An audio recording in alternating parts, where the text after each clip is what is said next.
नमस्कार मंडळी. आजची प्रसन्न सकाळ.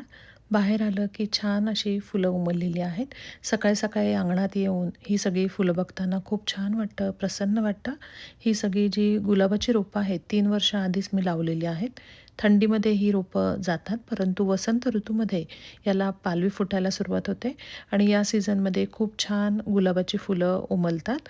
मैत्रिणीचे आई-वडील भारतातनं आलेले होते. त्यांना वीकेंडला घरी बोलावलं होतं. इकडे कोणी पाहुणे येणार असतील तर 2 दिवस आधीच आम्ही तयारीला लागतो. सगळा जो मेनू आहे तो ठरवून त्याप्रमाणे आधी दुकानात जाऊन भाजी आणि सगळं सामान घेऊन आलो. संपूर्ण घर 1 दिवस आधीच आवरून घेतलं. वरचं सुद्धा घर छान नीटनेटकं करून ठेवलं. इकडे एखादा गोड पदार्थ आणायचा असेल तर पटकन आपण दुकानात जाऊ शकत नाही, कारण आमच्या घराच्या परिसरामध्ये मिठाईचं कुठलंच इथे दुकान नाही आहे आणि इंडियन स्टोअर पण लांब आहे.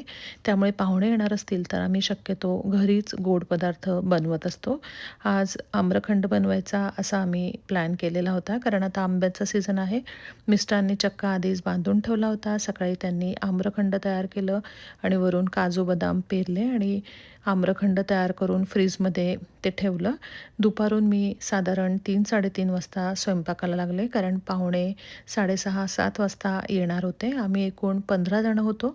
सगळ्यात आधी पनीरच्या भाजीला फोडणी दिली. त्यामध्ये धने, काजू, तमालपत्र, वेलची, त्यानंतर टोमॅटो, कांदा, आलं, लसूण हे सगळं छान परतून घेतलं आणि मिक्सरमधनं हे वाटण काढून छान 10 ते 12 मिनटं परतलं. किचन किंगचा मसाला घातला आणि ही भाजी तयार करून ठेवली. नंतर पत्ताकोबीची भाजी फोडणी द्यायची होती. तर सकाळीच पत्ताकोबीची भाजी चिरून ठेवली होती आणि वरणाची राईस कुकरमध्ये डाळसुद्धा शिजवून ठेवली होती.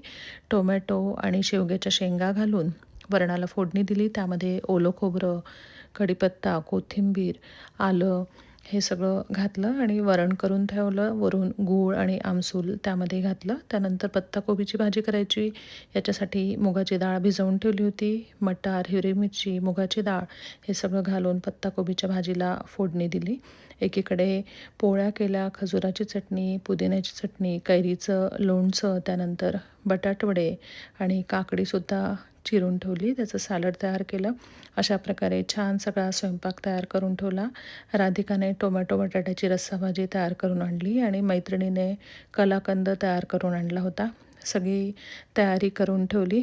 बरोबर ठरल्या वेळाप्रमाणे पाहुणे आले आणि पाहुणे मंडळी येण्याच्या थोडंसंच आधी राईस कुकरमध्ये भातसुद्धा लावलेला होता.